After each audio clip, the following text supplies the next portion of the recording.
안녕하세요, 김우진입니다. 3.1절 광화문에서 한국기독교총연합회와 한국교회연합의 구국기도회가 있었죠. 이 자리에 이스라엘계가 등장했습니다. 그런데 오늘날 이스라엘 건국을 주도한 시오니스트들은 무신론자에 구국기도회가 사라지게 해달라는 사회주의적 국가를 목표로 했었죠. 더구나 유대교는 예수를 부인합니다. 이스라엘에선 랍비들이 성탄절 트리를 세우지 말라고 합니다. 그러니까 그 국기를 흔드는 건 거의 반기독교적인 행위가 되는 겁니다. 또 그날 집회를 주도한 탄기국은 지난 98년 대선에서 공안정국 만들기 위해 북한에 돈을 주고 총을 쏴달라고 했던 안기부장 출신이 대표로 있는 단체죠. 공산당 귀신을 물리치라고 기도한 그날 주간단체 대표가 바로 그 공산당과 거래를 한 사람이라는 겁니다. 사진이 등장했던 트럼프 대통령은 공산주의 원조 레닌 집권 100주년 행사를 올해 아주 성대하게 준비 중인 러시아와 각별한 사이입니다. 저는 한국 개신교가 이 친박 집회에 나와 왜들 그러는 건지 도무지 이해가 안 갑니다. 아시는 분들의 답변을 정말 듣고 싶습니다. 김어준의 질문이었습니다.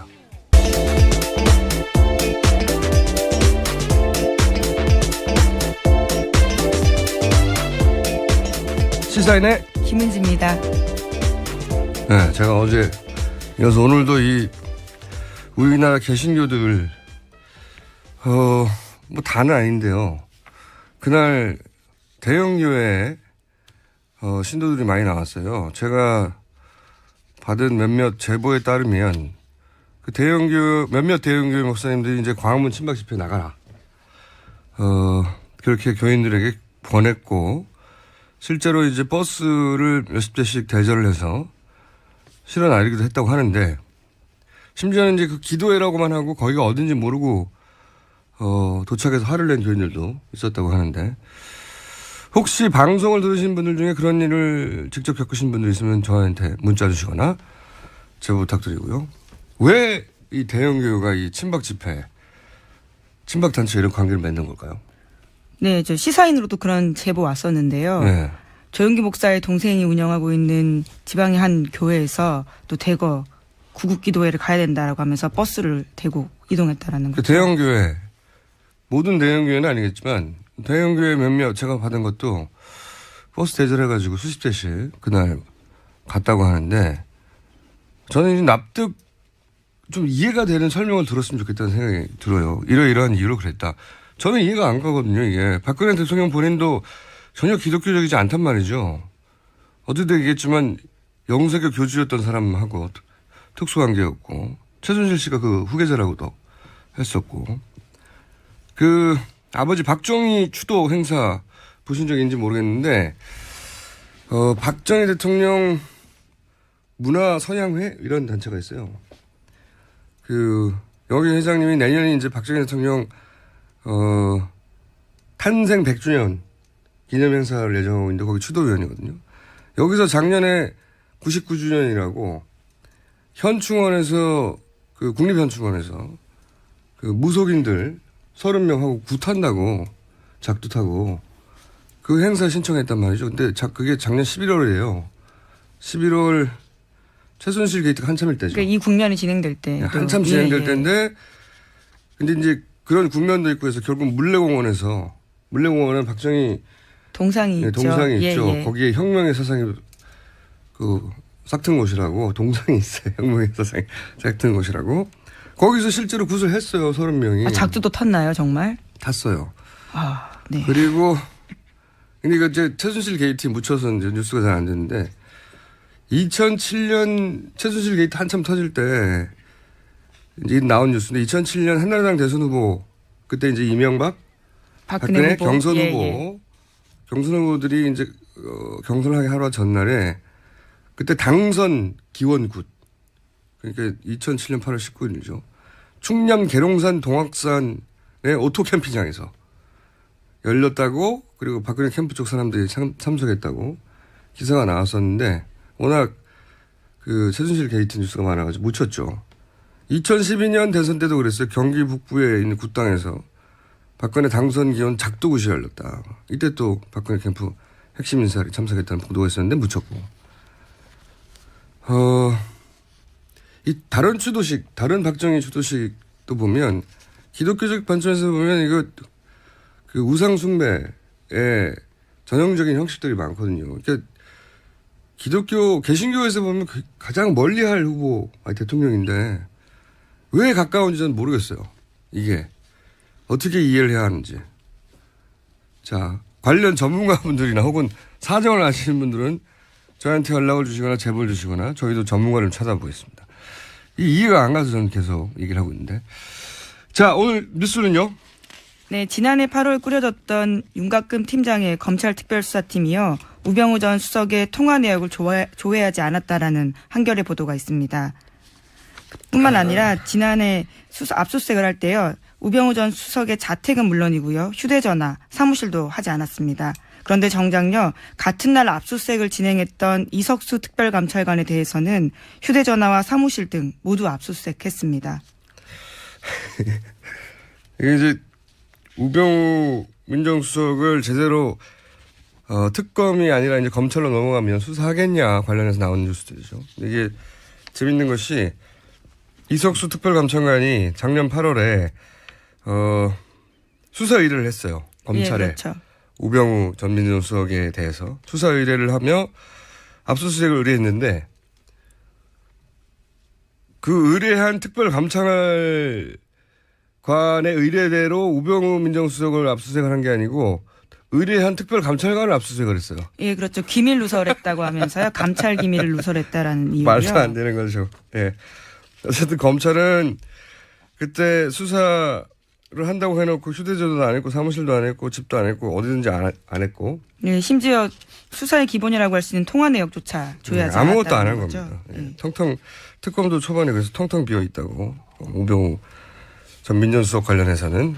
근데 제대로 할 수 있겠냐 하는 관련 뉴스죠. 네. 이거 외에도 또 우병우 민정수석이 그 당시 검찰총장하고도 통화 여러 번 했다. 이것도 기사 나오지 않았습니까? 예, 동아일보 보도인데요. 우 전 수석과 김수남 검찰총장이 지난해 7월부터 10월까지 20차례 통화했다라는 겁니다.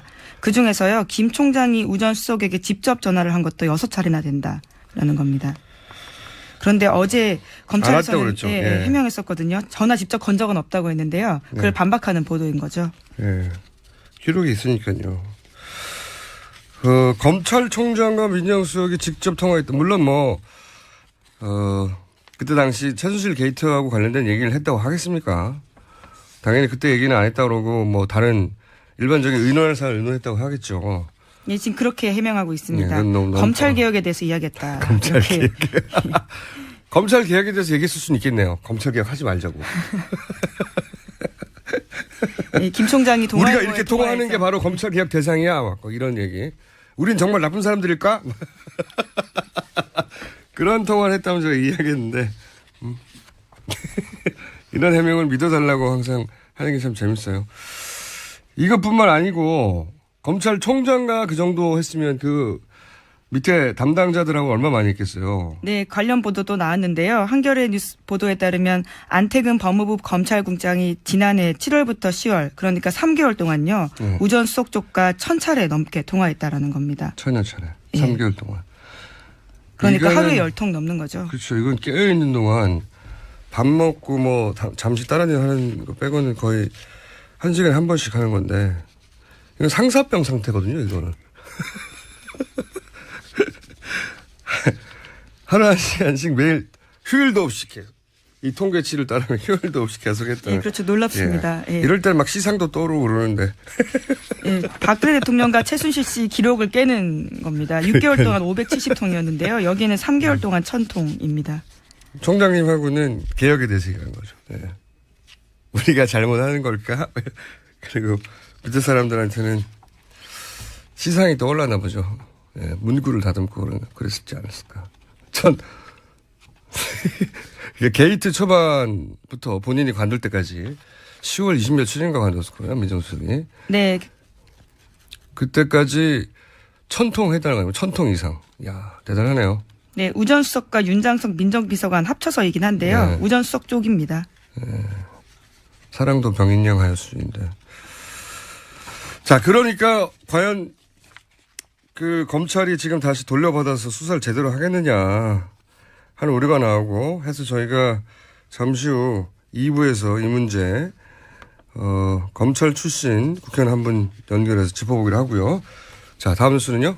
네, 뿐만 아니라 세월호 수사팀 관계자한테도요. 당시 2014년에 검찰총장이 해경 수사 담당했던 광주지검장에게 전화 걸어서 수사팀 해체하라 이런 이야기를 했다라는 진술을 특검이 확보했다라는 겁니다. 이거는 전 총장이겠네요. 예, 김진태 전 총장요. 네, 그러니까 이게 한마디로 말해서 청와대가 검찰총장에게 전화해서 자신들이 원하는 방향으로 검찰 수사를 좌지우지했다. 이런 게 계속 나오는 건데 그게 이제 세월호 때도 그랬다. 예. 네, 심지어 총장이 직접 연락을 했다라는 거죠. 압력을 넣었다. 초반에 이 뉴스가 나올 때는 우병우 전 민정수석이 그 수사팀장한테 전화해가지고 해경 1, 2, 3정 있죠. 그 네네. 탈출하라는 방송을 안 했던 걸로 세월호에 가장 먼저 도착했던 해경 1, 2, 3정. 예, 현장 구조 책임자였죠. 네, 김경일 경정이었던가요? 예, 맞습니다. 김경일 경정을 구속 수사해야 한다고 이 광주지검에서 구속영장을 치려고 했더니 민정수석이 전화해서 구속영장 치지 말라고 했다. 예, 또는 민정수석실에서요. 압력을 네. 넣었다라는 거죠. 압수수색도 하지 말라고 했다 하는 등등의 보도가 나오는데 오늘은 이제 검찰총장이 직접 전화를 했다. 지검장에게. 예, 각각 총장은 지검장한테 전화하고 민정수석은 팀장한테 전화를 한 거네요. 네, 그렇죠. 예, 그래서 총장은 아예 해경수사팀을 해체하라고. 네, 수사를 도와주지도 못할 망정 방해한 겁니다. 그때 이제 지방선거가 있어가지고 해경을 수사하면 그게 이제 정부의 책임이 되니까 그런 인식이 퍼질까봐 아예 수사를 못하겠다. 이런 게 전부 다 과연 현 검찰이 특검이 아니라 이 게이트를 수사하면 제대로 하겠느냐는 걱정과 연결된 거죠, 다. 네. 걱정이 많습니다. 자, 다음 뉴스는요. 네, 박사모가 박원순 서울시장에 대한 주민 소환 운동 하겠다라고 밝혔는데요. 박 시장이 서울광장에 그에 텐트를 설치한 탄기국 관계자에 대해서 형사고발 조치를 하자 여기에 대해서 오히려 자신들이 주민 소환하겠다라고 맞대응한 거죠. 그렇죠. 예. 근데 이게 세월호 유가족들이 서울광장이 아니라 이제 광화문에서 치고 있는 거하고 자꾸 비교를 하는데 거기는 이제 300명이 넘는 희생자가 났고 그 유가족들이 인도적 차원에서 그분들에게 길을 열어준 거고 이거 정부가 나서서 해준 거예요 그때. 네, 게다가 그분들은 내란이나 피바다 뭐 이런 이야기 한 적은 없습니다. 그러니까 폭력을 행사하지도 예, 않잖아요. 서울광장에서는 불법이거든요. 기본적으로 신고하지 않고 공권력 그러니까 청원경찰들하고 서울시 공무원들이 나가서 이걸 이게 불법이라고 하면 강목으로 쫓아낸다니까요. 네, 박 시장도 오랜 기간 참았다라고 어제 밝힌 바가 있습니다. 참았어요. 예. 네. 그리고 이 텐트를 철거를 하는데 불법이니까 이제 탄핵 심판이 결론이 난 다음에 하겠다는 거죠. 네, 당장 하겠다는 것도 아니고. 이거 관련해서 굉장히 재밌는 뉴스를 제가 하나 봤어요. 그 인근에서 사람들이 이제 집회에 나오면 배가 출출하면 거기 나와 있는 이제 노점상 분들한테 뭘 사 먹잖아요. 네, 그렇죠. 오뎅도 먹고 핫도그도 먹고. 네. 겨우 춥기도 하고 그러다 보니까 추천하니까 사 먹는데 이 관련해서 뉴스 하나 있죠. 그거 좀 전해주세요 일단. 네, 오마이뉴스 보도인데요. 3.1 집회에 나왔던 친박단체가 광화문에 있는 CU 같은 편의점도 이용하지 말고 포장마차도 이용하면 안 된다면서요. 손님들을 막았다라는 겁니다.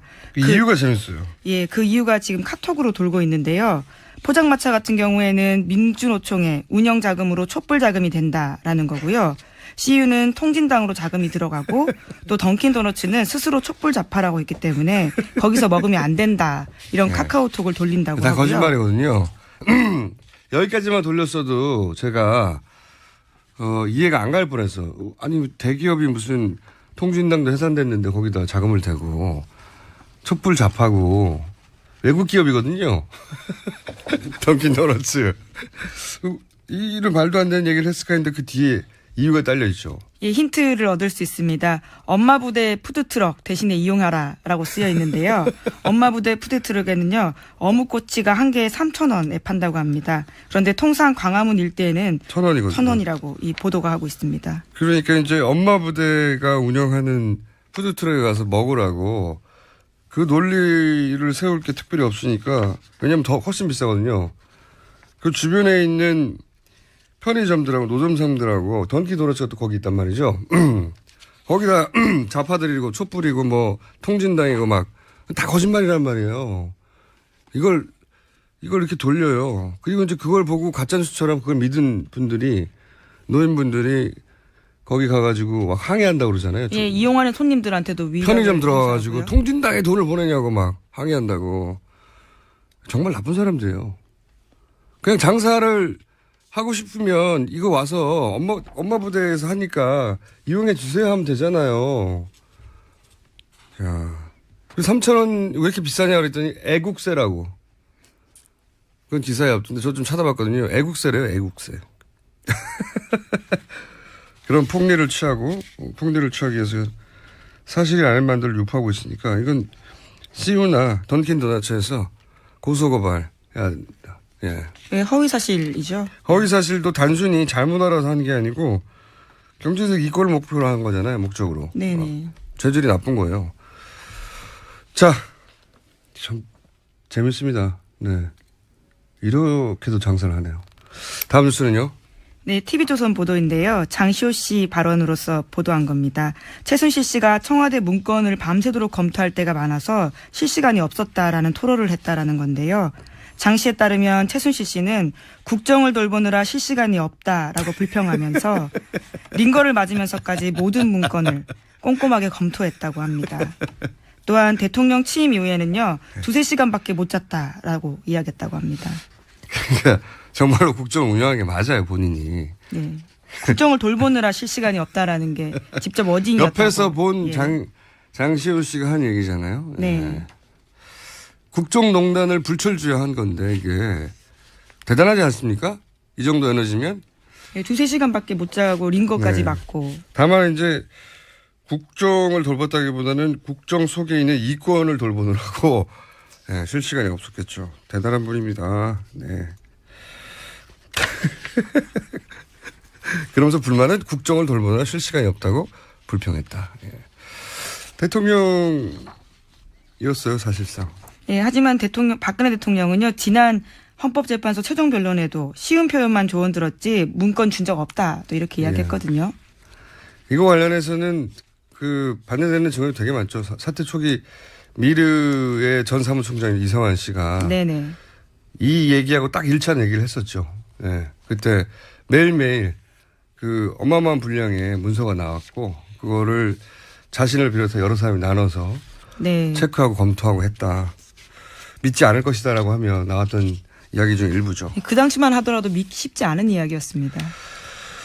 헌법재판소 재판관들은 그걸 다 믿을지 안 믿을지 모르겠네요. 굉장히 중요한 사안인 것 같은데.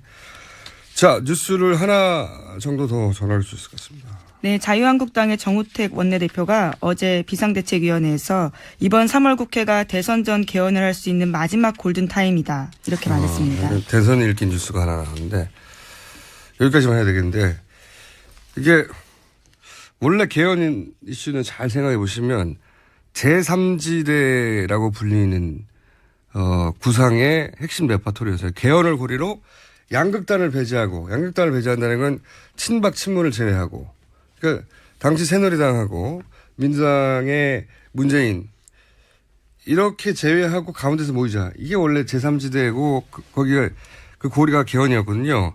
근데 변했어요. 어떻게 변했냐면 민주당 제 모든 세력을 개헌으로 모으는 걸로 전선을 바꾸는 중입니다. 그러니까 친박 친문 제외해서 친문만 제외하는 것으로 전선을 바꾸는 중이에요. 여기서 자유한국당이 굉장히 그 주도적으로 드라이브를 걸고 있거든요. 개헌. 원래는 이 개헌은 소위 3지대 아까 말했던 양쪽 빼고 개헌 드라이브를 걸었었는데 자유한국당이 개헌 드라이브를 이유는 간단해요. 그쪽에서 베스트 시나리오는 탄핵이 기각되고 그걸 원한다고 그렇게 된다는 게 아니라 이제 그쪽의 시나리오를 따지자면 그다음에 이제 정치적 사면을 받는 거잖아요, 자기들은. 그러면 자유한국당, 바른당, 국민의당 이렇게 개헌 전선을 만들어서 왜냐하면 지금 민주당 후보 지지세가 워낙 강하니까 민주당 후보 대 나머지 전체의 전선을 만들려고 거기 그 흐름을 이제 자유한국당이 주도하고 있는 거죠. 문제는 이제 민주당 제외하고 또 개헌선이 200석이거든요. 네, 그렇죠. 200석이 안 돼요. 200석을 채우려면 민주당 내에 소위 비문 세력이라고 하는 사람들이 합쳐져야 돼요. 그래 200석이 넘어가는데 이 비문 세력의 구심점으로 김종인 전 대표 역할론이 거론되는 거죠. 왜 김종인 전 대표가 대표한 지도 오래됐고 세력도 없고 스스로는 국회 본인이 스스로 자신을 당선시킨 적이 없어요. 한 번도. 선출직으로 다 비례였지. 근데 그분이 왜 자꾸 거론되느냐. 이 역할 때문에 그런 겁니다.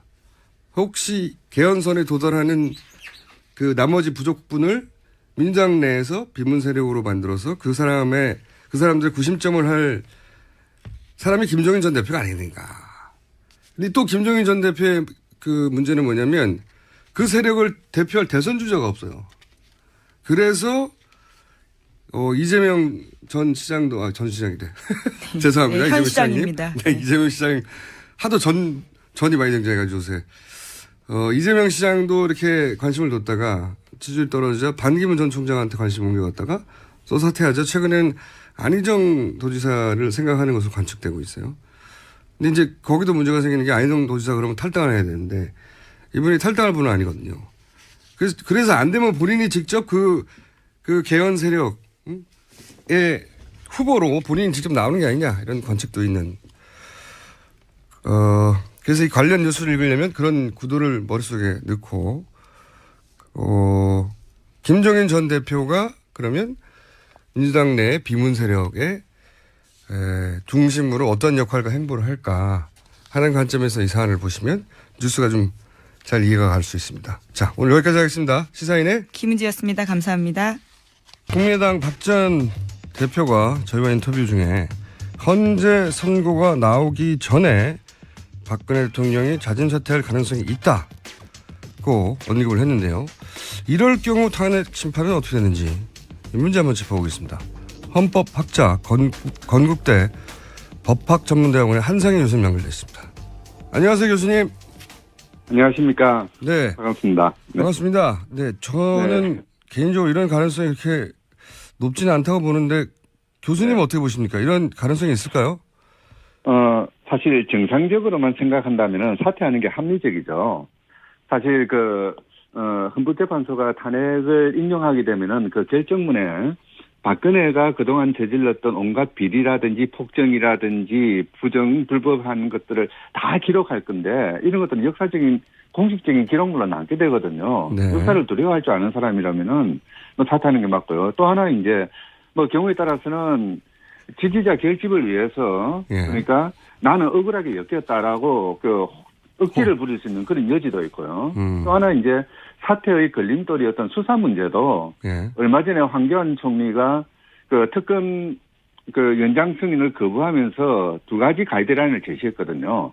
특검에서 수사 충분히 했다. 뭐 더 필요하느냐. 예. 그리고 대선 국면에서 이 수사를 하면은 선거에 영향을 미친다. 예. 한마디로 말해서 수사하지 말라는 가이드라인을 내렸죠. 그렇죠. 이렇게 본다면은 헌법재판소 결정이 내려지기 전에 사퇴해야 될 이유는 합리적인 사람이라면은 얼마든지 사퇴할 수 있을 만한 상태가 되긴 했습니다. 그런 조건들만 따지자면, 네. 그런 조건들만 따지자면 사퇴하는 게 더 유리할 수 있는 정황이 되었다, 이제는. 그렇죠. 예. 그것이 곧 사퇴로 이어진다고 말을 할 수는 없지만, 그런 조건은 이제 예. 어느 정도 만들어졌다 보시는 거군요. 예. 사실 사퇴하게 되면은 이제 헌법재판소가 어떻게 해야 되느냐에 대해서 조금 이런저런 논란이 있긴 한데요. 네. 일부에서는 피청구인이 없어졌으니까 사퇴를 했으니까 각하해를 해야 된다. 예. 여태까지 탄핵 심판했던 거 다 접어야 된다라고 이야기합니다만은 실제 우리 법의 기본적인 취지는 그 반대인 것 같아요. 그래요. 국회법에서는 탄핵 소추가 되면은 그러니까 사직원을 임명권자가 접수해서는 안 된다고 못 박아두고 있고요. 여기까지 가라는 거죠. 네. 그리고 헌법재판소법 53조 2항에서도 이제 피청구인이 다른 절차에 의해서 파면이 되더라도 각하하지 말고 예. 그러니까 심판 절차를 접지 말고 끝까지 가서 기각 결정을 하라고 못 박아뒀거든요. 예. 이런 거를 보면은 우리 그 법제도는 그러니까 탄핵 심판이 제기가 되면은 어떤 일이 있더라도 끝까지 가서 헌법재판소가 옳다 그러다 판단을 해라는 그런 취지로 되어 있습니다. 이런 취지를 살리자면은 당연히 헌법재판소는 사퇴하든 안 하든 지금 했던 그 심판 절차를 계속 유지해서 이미 이제 사실 그 변론이 다 종결이 되었고 평의에 들어가 있거든요. 예. 그렇다면은 그 결정을 내리면서 그동안 우리 그 정치 구조에서 가장 큰 문제였던 제왕적 대통령제 이거를 어떻게 앞으로 막아야 될 것인지 이제 그 잘못된 관행에 결정적인 그런 헌법적인 그 결론을 내려줄 필요가 있습니다. 무엇이 잘못됐고 대통령은 어디까지 일을 할 수 있고 무엇을 하면 안 되는지 그렇게 이제 못을 박아둘 필요도 있고요. 네. 더 나아가서 외국의 경우에도 사퇴를 하더라도 끝까지 그 탄핵 심판을 제기해가지고 파면 결정을 한 경우도 있거든요. 예. 브라질이 뭐 대표적인 경우인데요. 초대 대통령이 비리 혐의로 탄핵 소추되니까 사퇴를 해버렸습니다. 그러니까 끝까지 그 판결 탄핵 심판 절차를 유지해가지고 파면 결정을 해서 향후 8년 동안 공직에 취임할 수 없도록 만들어버렸죠. 아하. 우리나라는 이제 5년 동안 공직에 취임을 못하는데요. 예. 이런 잘못된 권력 행사에 대해서는 헌법재판소가 헌법의 이름으로 실패를 내리는 그런 작업이 필요할 것 같습니다. 사퇴는 개인적인 결정일 수 있으나 헌법재판소는 법이 정한 대로 끝까지 결론을 내려야 된다고 보시는 거죠? 당연하죠. 예. 헌법재판소는 그러니까 개인의 의사에 달려서 어떤 결정을 하는 것이 아니라 그러니까 국민의 법감정을 담아내서 헌법의 명령에 따라서 판단을 해야 되는 것이거든요. 알겠습니다. 그런데 네. 서울대 법학전문대학원 한인섭 교수님이 최근에 이제 제기한 문제인데 만약에 박근혜 대통령이 말씀하신 이유든 혹은 뭐 다른 전략적 이유든 간에 자진 사퇴를 하겠다고 언급을 했습니다. 근데 헌재가 워낙 지금 시끄럽고 그리고 이제 친박 집회도 과격해진 양상이다 보니 부담을 느껴서 각하를 했다 만약에. 네. 그럴 가능성이 없다고 할 수는 없죠. 근데 그렇죠. 예, 그렇게 될 경우에 만약에 박근혜 대통령이 사퇴를 하지 않으면 사퇴한다고 말은 했지만 법적으로는 사퇴라는 절차가 없기 때문에 대통령에 사퇴한다고 말했다고 해서 언제부터 언제까지 사퇴하시오도 없고 게다가 사퇴서를 누군가에 제출할 곳도 없지 않습니까? 상대가 없지 않습니까? 이 그렇죠. 경우에는. 네. 그렇기 때문에 사퇴 의사를 굳이 말로 나는 사퇴한다고 했는데 이제는 사퇴하지 않아. 번복하지 않아도 언제까지 내려오라고 할 수도 없고. 그렇죠. 이게 굉장히 애매모호한 블랙홀이 생긴다. 이런 취지로 이제 우려를 표명하셨는데 이럴 수도 있죠. 사실 그 가능성은 없잖아 있습니다. 근데 쉽지는 않을 겁니다. 왜냐하면요. 네. 대통령이 사퇴하게 되면은 누군가가 공식적인 문건을 만들어 가지고 헌법재판소에 제출해야 됩니다. 대통령은 이렇게 사퇴했으니까 공식이 됐습니다. 그러면 이제 헌법재판소는 그 문서를 받아 가지고 그걸 바탕으로 해서 판단하게 될 거거든요. 그 문서가 오기 전까지는 헌법재판소 입장에서는 대통령이 사퇴하지 않은 것으로 감수되는 것이죠. 그렇기 때문에 헌법재판소가 신문기사나 소문만 듣고 판단하지는 않으니까요. 예. 그래서 그런 가능성은 거의 없는데 문제는 대통령이 지금 사퇴하는 것이 합리적이긴 한데 그 사퇴하는 것이 이론적으로는 가능합니다. 근데 절차적으로는 참 어렵게 되어 있습니다. 절차가 없다면서요. 국회법에서는 임용권자는 사직원을 접수하지 말아라고 이야기를 하고 있거든요. 예. 이제 이렇게 되면은 대통령이 사퇴 의사를 표명하더라도 그 사퇴했다는 것을 공식적으로 누군가가 확인해 줄 수 있는 그런 사람이 없어지는 것이 되어버리죠. 그렇죠. 그렇다면은 대통령이 사퇴 의사를 표명했다 하더라도 그것을 확인해서 헌법재판소에 문서를 보내줄 사람이 과연 누군가. 이게 황교안 총리도 아니어야 된다고 하는 게 우리 국회법의 기본 취지거든요. 그러니까 본인한테 사퇴한다고 의사를 밝히는 거잖아요, 지금. 그렇죠. 이제 사실 우리 법 제도의 큰 구멍이라고 할 수 있는데요. 예. 다른 경우는 이제 이승만 대통령 같은 경우에는 탄핵 절차가 진행되기 전에 이제 자기가 사퇴한다고 밝히고 사직원을 국회에 보냈고 국회가 본회의를 열어가지고 사직원 수리를 공포를 했습니다. 뭐 그런 절차가 있고요. 예. 우리 지방자치법에서도 이제 지방자치단체장이 사직을 할 때는 의회에다가 사직 통보서를 보낸다. 이런 절차가 있거든요. 그런데 지금의 경우에는 대통령은 그런 규정도 없을 뿐만 아니라 지금 탄핵 심판 대상으로 되어 있거든요. 예. 그리고 그 부분에 대해서는 국회법은 사직원을 절대 수리하지 말아라고 정해놓고 있고요. 이제 이러다 보니까 이론적으로는 대통령은 사직을 할 수 있습니다만은 절차상으로는 그 사직했다는 걸 확인해주고 그래서 헌법재판소가 그에 기해서 뭐 각하를 할 건지 기각을 할 건지 인용을 할 건지 고민할 수 있는 그런 계기가 될 수 있는 절차 자체가 없습니다. 아, 이건 굉장히 큰 혼란이 생길 수도 있겠네요. 그렇죠. 예, 대통령을 사퇴한다고 했으나 실질적으로는 대통령으로 있으면서 누군가가 어떻게 강제할 수도 없는 상황. 네, 예. 그런 애매모호한 상황에 빠져서 이게 이거 굉장히 우려스러운 상황이 발생할 수도 사실 좀 있네요. 복잡한 상황이 되는데요. 예. 결국은 이제 뭐 대통령이 사퇴 의사를 표명하든 안 하든 헌법재판소는 지금 수준대로 그대로 가서 뭐 조만간 그 탄핵 결정을 내리는 그게 가장 바람직한 모습이죠. 근데 이제 걱정하는 바는 그렇게 해서 예를 들어서 뭐 인용 결정이 난다든가 하면 모든 결론은 깔끔하게 나겠지만 네. 아까도 말씀드렸다시피 대상이 없어지니까 각하를 한다든가 정치적 부담이 생겨서 이럴 경우는 그런 말씀하신 그 구멍과 함께 결합해서 그 다음 진행할 법적 절차가 없는 상황이 되는 거죠. 그렇죠. 예. 뭐 알겠습니다. 만약에 이제 그 대통령이 사의를 표명했음에도 불구하고 사의를 표명했고 그걸 이유로 해서 이제 헌법재판소가 각하를 했는데 대통령이 나는 그럼에도 불구하고 다시 한번 해볼래 하고 자기의 의사를 반복 건의하는 경우에 네. 이제 이런 경우는 왜냐하면 그런 거 가능하다고 생각하는 게 거리에서 이제 그 친박 집회가 어마어마하게 일어나고 그다음에 자유한국당에서 얘기하고 그러면 그럼 마지못해 국민들이 원하니까 마지못해 지금도 당장 국민들이 반반으로 의견이 갈렸다고 청와대도 주장하거든요. 그렇죠. 그것도 우리는 지금은 웃지만 그럴 가능성이 제로라고 말할 수는 없겠습니다. 박근혜 대통령이 이때가 해왔던 선택들을 보면. 사실 뭐 그 경우에는 이제 탄핵 반대하는 쪽에서 정말 말도 안 되게 주장하는 그 재심 절차라는 걸 이용할 수밖에 없겠죠. 재심 절차. 네. 자, 거기까지 오늘은 가지 말죠. 어쨌든 그럴 경우에 상당한 절차적 혼란이 생기고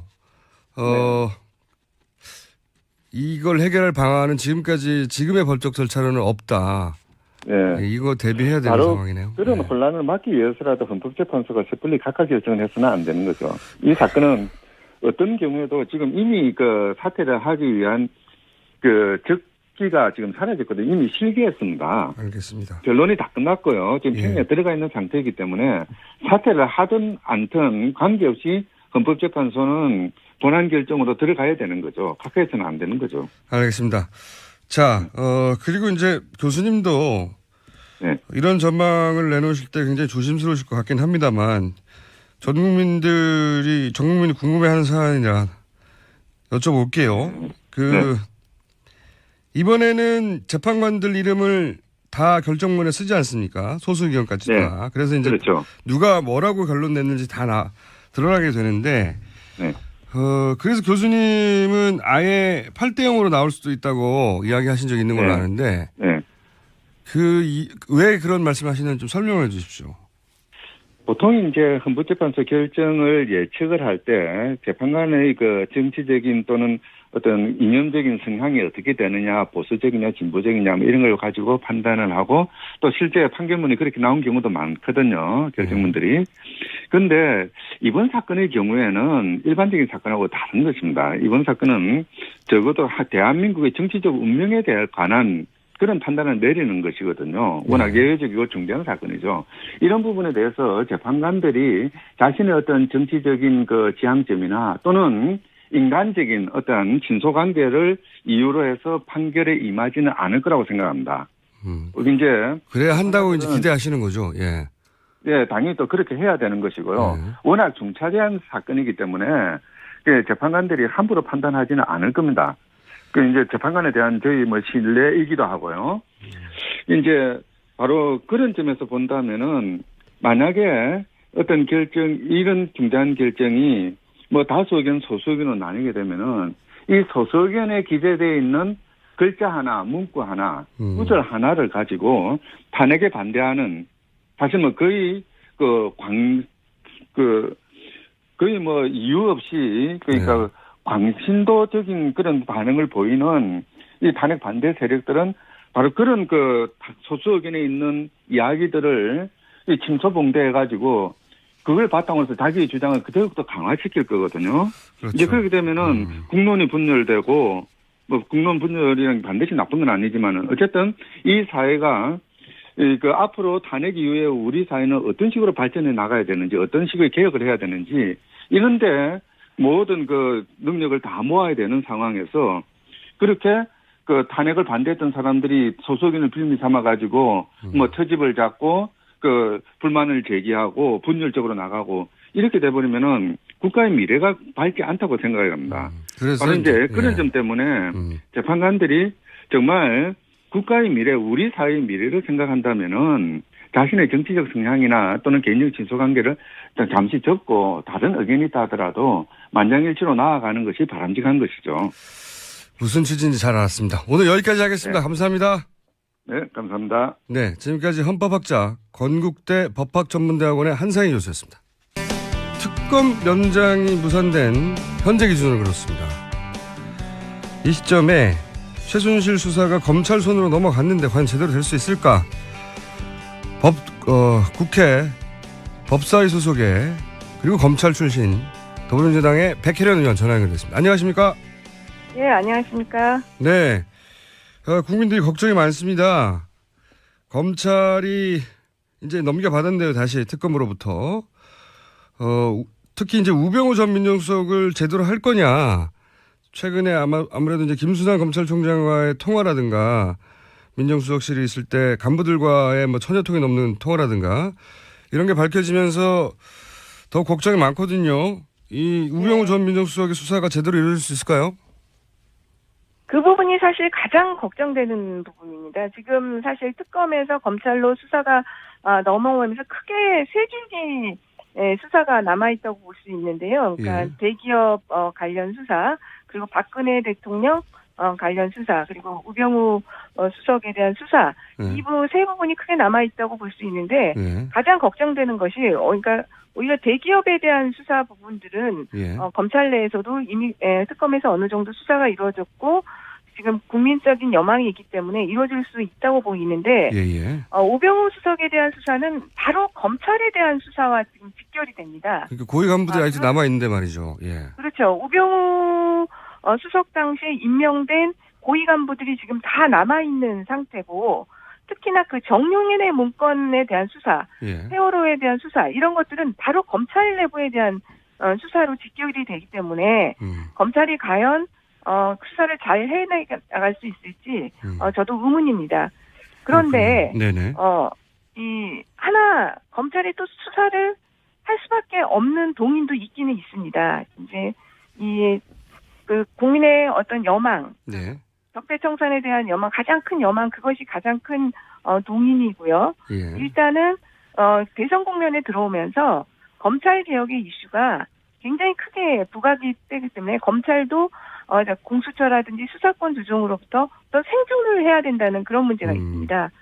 그렇다 보니까 그 부분에 대한 고민들은 있을 것이라고 보입니다. 평상시하고는 다르게 지금 정권도 이양기이고 그리고 공수처 문제라든가 본인들의 권한이 줄어들 수 있는 민감한 사안이 걸려 있어서 검찰 내부에서 제대로 할 가능성도 있다. 그렇죠. 그런데 그게 대선 전에는 어려울 것이라고 보이고요. 정권 교체가 이루어지고 된다면 가능성이 있지 않을까 싶습니다. 알겠습니다. 그 점은 계속 주목해서 지켜봐 주시고 저희가 수시로 전화 연결하겠습니다. 만약에 사안이 생기면. 알겠습니다. 또 하나 저희가 궁금한 것이 지금 우병우 민정수석이 검찰총장하고 통화한 것에 대해서 검찰총장이 뭐 통상적인 업무적인 대화였다고 하고 1000여 통이 넘는 통화에 대해서도 게이트 이후입니다. 게이트 이후에 1000여 통이 넘는 민정수석실과의 통화도 일상적인 통화였다고 하는데 검찰 출신으로서 이게 해명이 납득이 되십니까?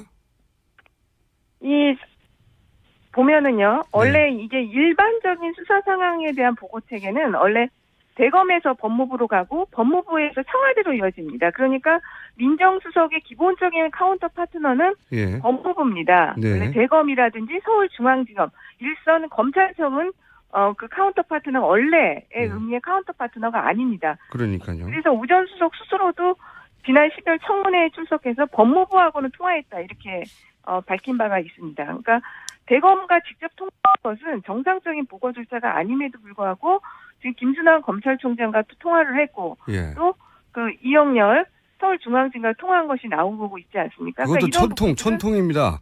그냥 통화한 게 아니라. 안태근 법무부 국장이죠. 안태근 법무부 네네. 국장하고 천여통. 예. 네. 네.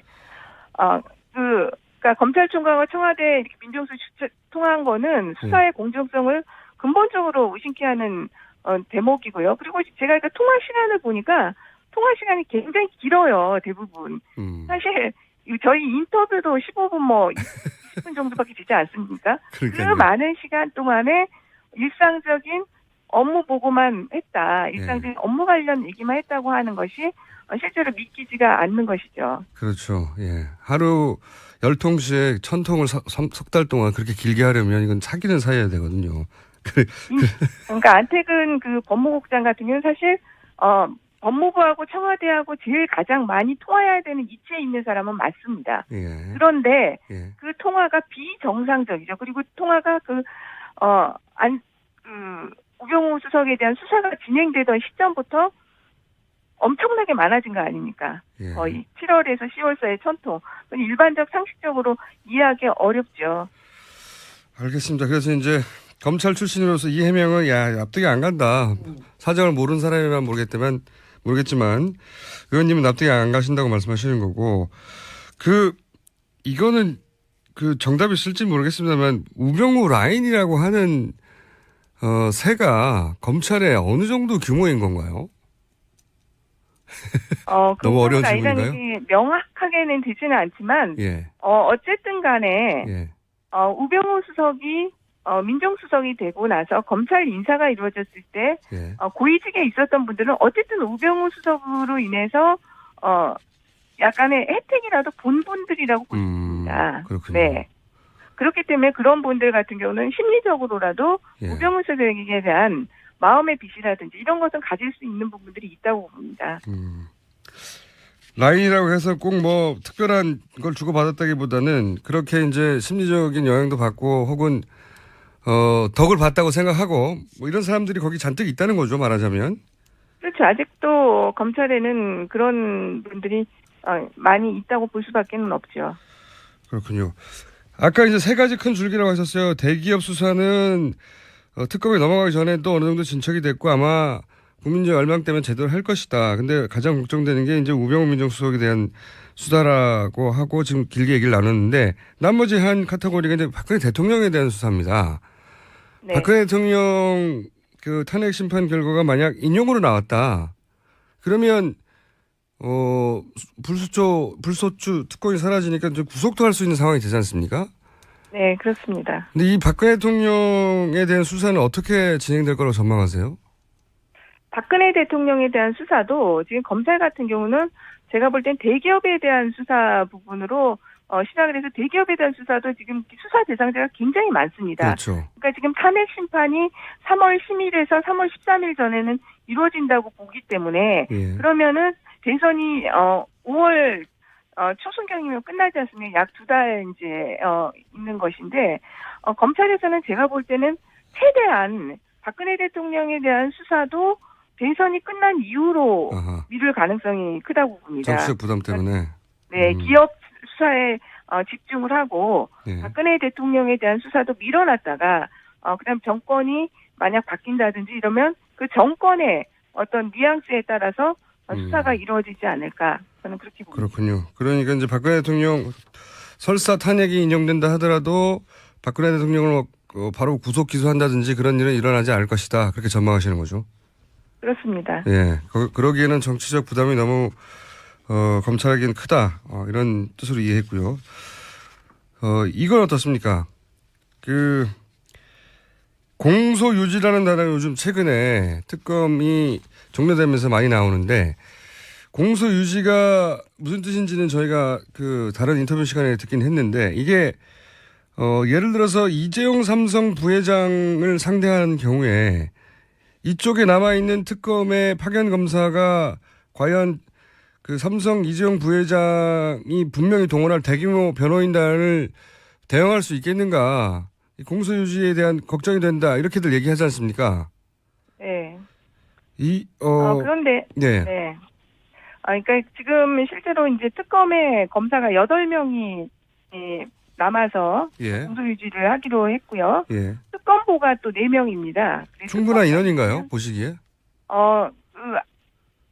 앞으로 이제 공판이 진행되는 과정에서 추가 인원이 필요할 수는 있을 수 있겠지만 예. 그렇게 아주 부족한 인원은 아닙니다. 사실. 아, 그래요? 실제로. 왜냐하면 지금 특검에서도 10명 요청을 했는데 8명 지원했지 않습니까? 그만큼 어느 정도 법무부가 특검의 요구를 수용한 것으로 볼 수 있고요. 예. 제가 중앙지검에 예전에 공판부에 있을 경우는 약 20명의 검사들이 거의 중앙지검의 공판을 거의 담당할 정도가 됐었습니다. 예. 그러니까 그렇게 이 숫자가 아주 공판을 공소유지를 하기에 아주 부족한 숫자는 아니라고 봅니다. 그렇다고 충분하다고 할 수도 없죠. 그렇죠. 공판 과정에서 네. 정말 이재용 부회장이라든지, 김기춘 비서실장도 지금 11명에 달하는 변호인 구성했다는데, 주윤선이라든지, 이런, 그 피고인들의 대응 방안, 이런 것들을 따라서 앞으로 추가적인 인력이 더 필요할 수 있다고 봅니다. 알겠습니다. 오늘은 여기까지 하고요. 저희가 이 문제는 오늘 내일 끝난 문제가 아닐 것 같아서 검찰 출신이시니까 저희가 자주자주 연락드리겠습니다. 오늘 말씀 여기까지 듣겠습니다. 감사합니다. 예, 감사합니다. 네, 지금까지 더불어민주당 백혜련 의원이었습니다. 잠시 쉬었다가 8시 10분에 3부 이어가겠습니다. 김의 구정 코너입니다. 오늘은 제가 정확하게 읽어드리겠습니다. 폴라라니 사회경제연구소의 정태인 소장님 나오셨습니다. 안녕하십니까? 네, 안녕하세요. 자, 오늘 주제는 중국의 사드 보복입니다. 네, 과연 우리 경제에 미칠 영향이 있는가? 그런데 이제 중국이 롯데를 지금 첫 타겟으로 구체적인 타겟은 첫 타겟이죠 이게. 네. 그전에 집중적으로 하는 타겟은 처음이죠. 롯데가 사드 부지를 제공했으니까 그거에 대해서 바로 공격이 시작이 됐죠. 네, 그 전에 이제 초기만 하더라도 이제 한류에 대한 보일 듯 말 듯한 제재. 보일 듯한 제재죠. 뭐. 이게 제재가 확실하게 말하기도 약간 애매한 정도의. 예를 들어서 음악 차트에서 한국 부분이 사라진다든가 뭐 이런 거였죠. 특정 연예인 출연 못하게 한다든가 운전 중에 도깨비도 수출이 안 되든가 뭐 이런 건데. 그다음에 무슨 비자 문제 가지고 어렵게 만들어 버린다든가 또는 뭐 중국에서 한국으로 오는 전세기가 뜨지 못하도록 한다든가 뭐 이런 거였는데 복수 비자를 안 내준다든가. 잘 아시네. 그런데 이게 딱히 보복은 보복인데 정부가 이건 확실히 보복입니다고 이제 특정하지 않더라도 빠져나갈 구멍이 있었다 치면 이번에는 그런 게 없어요. 이번에도 사실은 정부가 뭘 했다고는 안 보이는데 하여튼 롯데 면세점 홈페이지가 디도스 공격을 받았다. 이거 정부가 하진 않았을 거 아니에요. 제 말은 뭐냐면 우리 정부가 중국의 사드 보복이 진짜 구체적으로 이루어졌다라고 말하지 않더라도 빠져나갈 구멍이 있었는데 이제는 그렇지 않잖아. 그동안 우리 정부는 중국이 보복하지 않을 것이다라든가 왜냐하면 중국이 손해를 볼 거니까 안 할 것이다 이랬는데 경제 규모도 너무 커서 그러면 중국 피해도 너무 크다 이런 얘기도 했었고. 근데 사실은 그건 말이 안 되는 게 중국이 한국에 수출하는 비중이 한 4% 정도예요.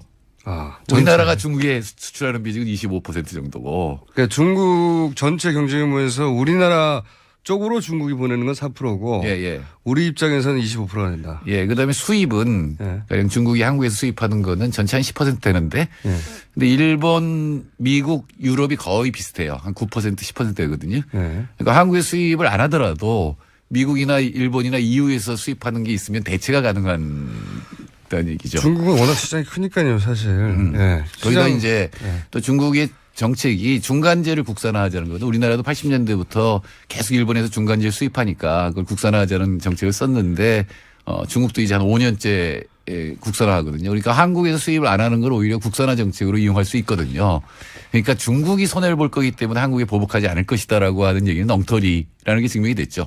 예. 자, 이 롯데에 관해서 제가 이제 보도된 것만 정리를 해보자면 롯데가 이미 중국 내에 점포가 120개나 된답니다. 예, 계열사로. 예, 그렇죠. 네, 네. 굉장히 많아요. 백화점도 백화점 5개, 마트 9개 뭐 이렇죠. 네, 슈퍼도 있고. 근데 이제 우선 어제 면세점 홈페이지가 디도스 공격을 당해서 40억 정도의 피해가 발생했다. 그리고 롯데 계열사 매장에 대해서 일제 점검을 시작했다. 식품위생점검이라는 거 있잖아요. 그거 보통 대충 하잖아요. 네. 근데 그걸 이제 꼼꼼히 하기 시작하면 이제 전부 걸리는 거죠. 맞습니다. 자, 우리나라에서도 이 식품위생에 관한 점검을 제대로 하기 시작하면 빠져나가기 힘든 식당이 대부분이거든요. 그렇죠. 예. 네. 근데 그걸 하겠다는 거고, 이거 시비를 걸기 위해 시비를 걸면 지금 빠져나가기 힘들거든요. 특히 이제 먼저 피해가 오는 건 온라인 쪽이에요. 온라인 쪽에서 이제 자. 바로 이 폐쇄가 됐죠. 그리고 이제 신용장을 발급하는 조건을 변경했다. 신용장을 잘 안 내주겠다는 얘기겠죠. 네. 그러니까 롯데하고 거래하는 쪽에서 위험을 부담하도록 하면 사실 거래하기 싫잖아요. 모든 위험을 다 부담하도록 네. 하니까 뭐 자. 그런 것도 있고. 그리고 이제 중국 대표적인 온라인 사이트인 징동닷컴에서 롯데마트건을 폐쇄해버렸어요. 네. 아하. 그리고 알리바바, 굉장히 유명한 사이트죠, 중국에. 알리바바에서도 롯데 플래그십 숍을 폐쇄를 했습니다. 예. 이거는 뭐 다른 이유가 없는 거죠. 그리고 중국 내 온라인 쇼핑몰의 식품 계열사 입점 심사를 탈락시켰고, 그리고 롯데의 제품, 특정 제품의 첨가제를 적발했어요. 그리고 이제 요거는 이제 화장품 수입 규제할 때도 마찬가지였죠. 화장품 속에 들어가 있는 첨가제 일일이 검사해가지고 화장품 수출, 한국의 화장품 수출이 사실은 막히는 이런 것들이 있었죠. 그리고 또 중국에는 롯데는 철수해야 한다. 이런 현수막도 떴고 중국 언론에서 롯데를 보이콧해야 된다고 이제 나오고 있고요. 야, 이거 이렇게 전방위적으로 하면 기업으로서 진짜 버티기 힘들거든요. 근데 뭐 이제 롯데뿐만 아니라 삼성과 현대도 어려울 것이다. 이게 환구시보라는 게 예. 중국 관영 매체의 자매지거든요. 예. 인민일보는 주로 공식적인 얘기를 하고 환구시보는 이제 그거에 대한 논평을 하는 훨씬 더 신문인데. 강하게 얘기합니다. 한국 예, 예, 그렇죠. 이제 그건 이제 들러리 서는 건데 거기서 이제 이 삼성이나 현대도 위험할 것이다 이렇게 얘기를 하고 있죠. 일단 첫 번째가 롯데가 타겟이 된 게 아무래도 이제 롯데 사드 부지. 예.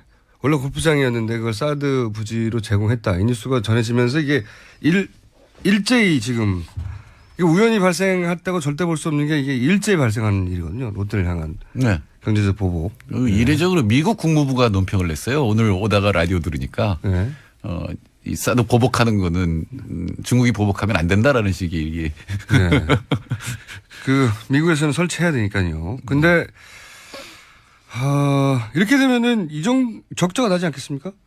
네, 뭐 적절하죠.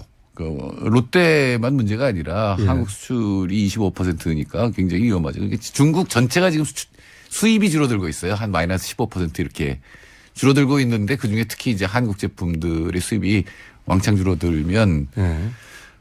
지금 우리 경제 성장률이 이제 1%대일 것 같은데 금년에 마이너스가 될 가능성도 있죠. 뭐 중국 유커도 못 오게 할 것 같고 어쨌든 첫 번째 타겟은 롯데가 됐습니다. 직접적으로 사드 부지를 제공했기 때문에 롯데 입장에서 기업 입장에서 중국에 이렇게 많은 점포들이 진출해 있는 대기업 입장에서 본인들이 사드 부지를 제공하면 중국이 직접적으로 보복할 것이라는 예측을 못했을 리가 없는데 말이죠. 했겠죠. 그러니까 저도 그게 의문입니다. 그런데도 한 이유는 도대체 뭘까?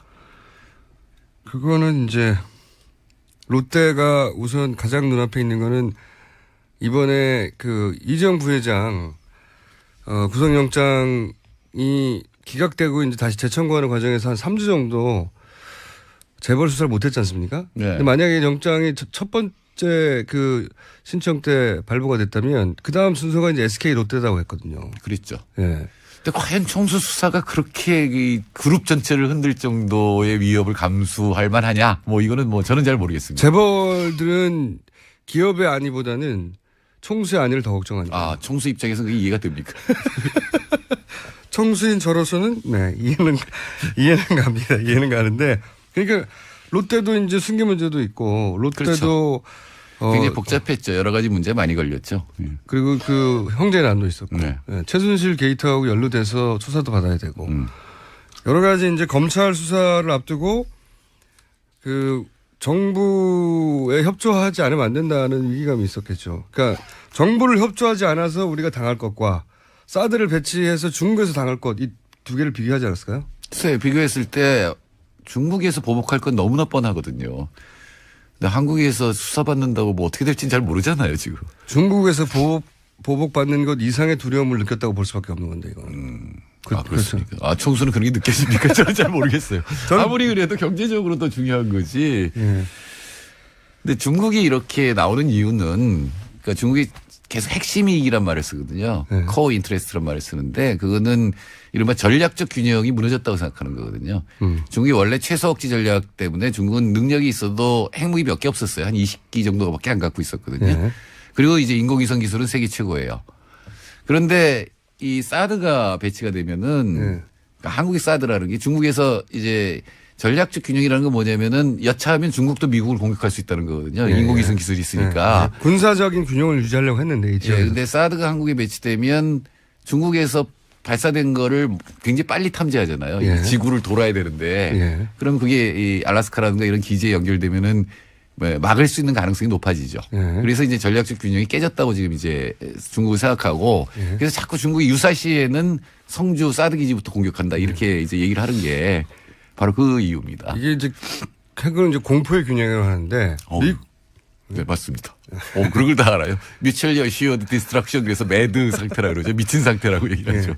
그러니까 우리만 망하는 거 아니야? 니네도 망하는 거야. 예. 그러니까 서로 공격 못 하는 건데 네. 사드가 배치되면 중국이 이제 보복할 수 있는 능력이 제한이 되니까 그렇죠. 지금 중국이 하는 게 두 개인데 하나는 그 사드라든가 이런 MD가 못 막는 미사일을 개발하는 거예요. 네. 초고음속 미사일이라든가 또는 위에서 여러 개로 나뉘어져서 진짜하고 가짜를 구별하지 못하게 하는 거를 지금 이제 개발하고 있고. 그러니까 미국이 중국을 쏜다면 중국도 우리도 쏠 수 있어. 이게 이제 공포의 균형인데 둘 다 망하는 거야. 그러니까 둘 다 망하고 싶지 않으면 건들지 마 이거였는데 지금 이제 그 중국의 앞마당에서 한반도에서 중국이 발사할 ICBM을 빨리 캐치해서 추락시킬 수 있는 사드를 배치한다고 하니까 중국이 이건 우리는 이제 내정 간섭이라고 이 프레임을 갖고 있지만 중국 입장에서는 미국의 그 미사일 탐지 무기가 자기 앞마당에 와 있는 거기 때문에 거꾸로 자기들한테 내정 간섭을 하는 거다. 핵의 균형을 깨는 거다라고 자기들은 받아들이는 거죠. 그러니까 세계 전략에서 지금 미국에서 제일 중요한 거는 중국을 견제하고 봉쇄하는 건데 그게 깨진 거죠. 그러니까 러시아도 마찬가지예요.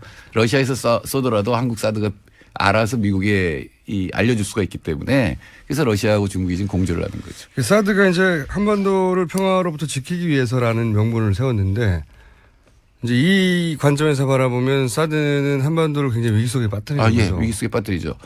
그러니까 북한이 자꾸 도발을 하는 이유는 중국하고 한국이 굉장히 가까워졌거든요. 예. 사실은 시진핑이 김정은을 한 번도 안 만났어요, 그동안. 예. 박근혜는 5번 만났는 동안에 예. 한 번도 안 만났는데 이번에 이제 사드 배치가 본격화되니까 이제 북한하고 가까워지거든요. 그게 북한의 원래 전략입니다. 옛날에 김일성이 60년대 썼던 전략이에요.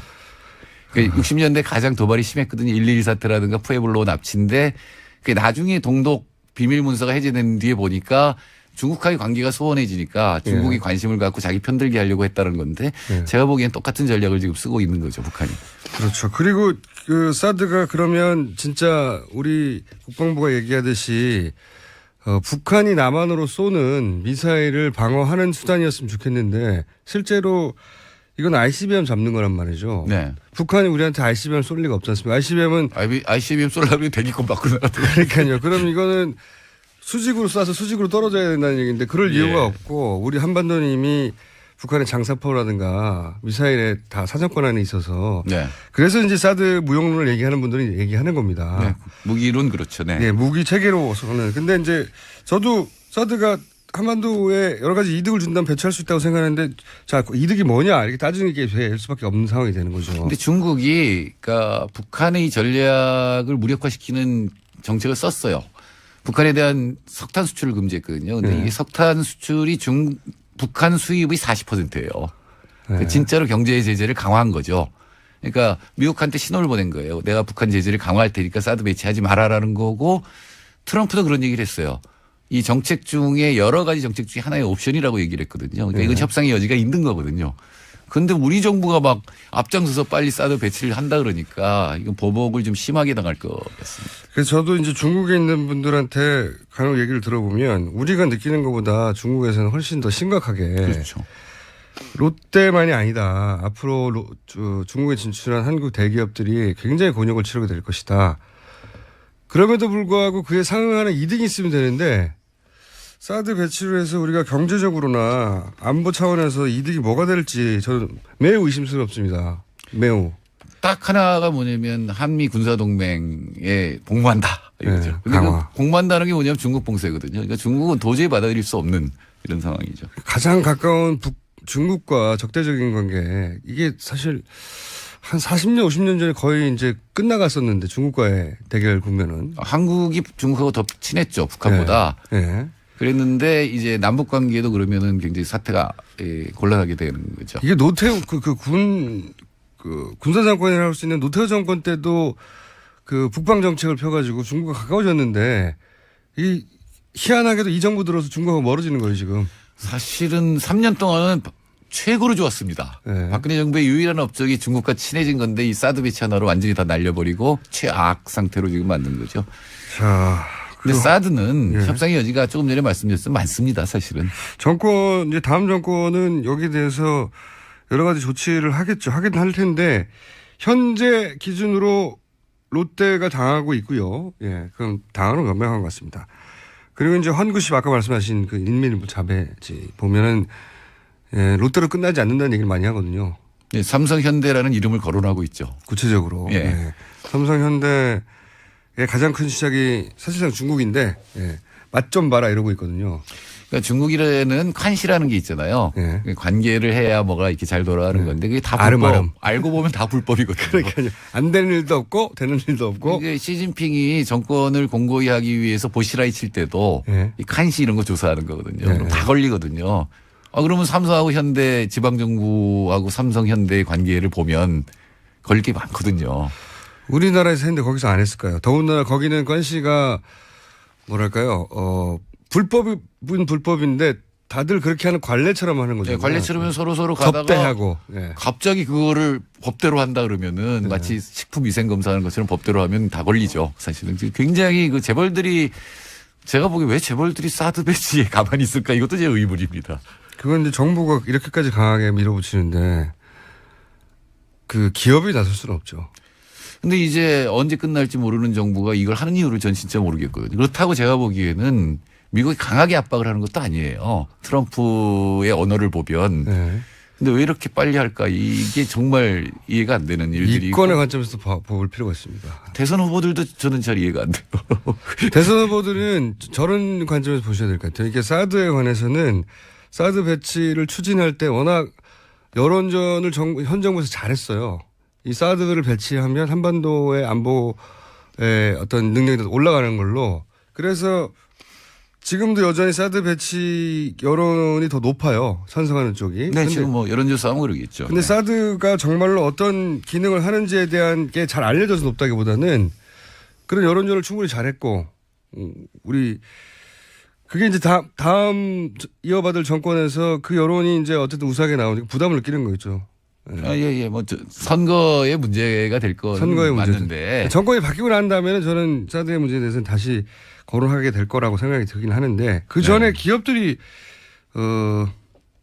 망하겠어요. 중국에서는 진출한 기업들이 수출입도 중국에서 계속 떨어지고 있죠. 지금. 네. 수출 아까 말씀드렸습니다만 25% 정도를 차지하는데 그러니까 25% 차지한다는 건 중국 수입 10% 줄면 전체 수출이 2.5% 준다는 얘기 아니에요. 그렇죠. 예, 그러니까 그게 타격이 직접 올 거라고 보여집니다. 이러면은 우리 전체 경제에도 상당한 타격이 있지 않겠습니까? 네. 그러니까 우리나라 수출이 전체 GDP하고 비슷하거든요. 네. 물론 이제 수입을 빼고 나머지가 이제 GDP에 산정이 되는데, 그러니까 수출이 10% 줄면 GDP가 10% 줄은 거죠, 뭐. 근데 이제 중국이 차지하는 비중은 25%니까 그중에 이제 한 2.5% 정도 이제 타격이 될 거고, 가뜩이나 경제가 나쁜데 과연 우리 안보에 좋지 않은 무기 배치를 함으로써 경제 전체를 완전히 마이너스로 만드는 일을 해야 되느냐. 또 하나는 북한과의 관계에서도 중국하고 우리가 여러 가지 협조할 게 많거든요. 근데 중국하고 한국이 이렇게 이간이 되면 북한이 쓸 수 있는 여지는 굉장히 넓어지는 거죠. 북한을 압박할 지렛대가 없어지는 거 아닙니까? 네, 근데 중국도 지금 성의를 보였거든요. 대북 석탄 수입을 금지한 거는 엄청난 성의입니다.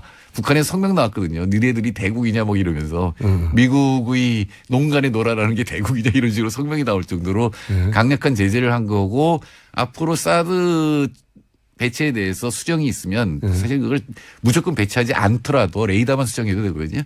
그런 게 있으면 더욱더 강하게 제재해서 북한과 이제 협상을 하겠다 이런 게 이제 중국의 전략으로 보이는데, 사드를 배치하게 되면 중국도 그렇게 나설 수 없거든요. 그러면 중국은 지금 군사적으로는 어쩌고 있습니까? 예를 들어서 지금 경제적으로 한국에 대해서 이런 재벌들, 중국의 진천 재벌에 대해서 롯데를 필두로 해서 압박을 가하기 시작했는데, 그런데 군사적으로는 사드 배치 가능성이 높아지니까 중국도 군사적으로 대처해야 될 거 아닙니까? 네. 그러니까 두 개죠. 하나는 사드에서 탐지를 하고 미리 미사일을 요격하려고 한다고 하더라도 그거를 뚫고 갈 수 있는 미사일을 개발하는 거죠. 이게 초고음속 미사일이라는 거 하나 하고. 군병제에 들어갔네요. 한마디로 말해서. 예. 그러면 이제 이게 또 지금 바로 말씀하신 대로 중국이 이렇게 공격 능력을 높이면 일본도 높여요. 당연히 그렇겠죠. 예. 그럼 한국도 높여야 돼요. 왜 한국의 주적은 제가 보기에 북한보다 일본이 더 무서워요.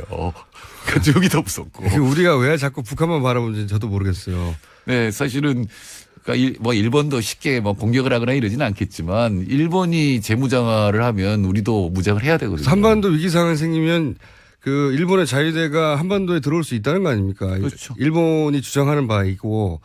그게 지금 그걸 갖다 명시하려고 하는 거죠, 지금. 그러니까 자위대가 자동으로 개입하도록 만드는 걸 명시하려고 하는 게 이제 한일 이제 군사협정, 그리고 미국이 바라는 게 바로 그런 상태가 되는 거고. 그게 이제 우리 정부에서는 한반도에 자위대가 들어올 때는 한국 정부의 허락을 받아야 된다고 하지만 우리 정부의 주장이에요.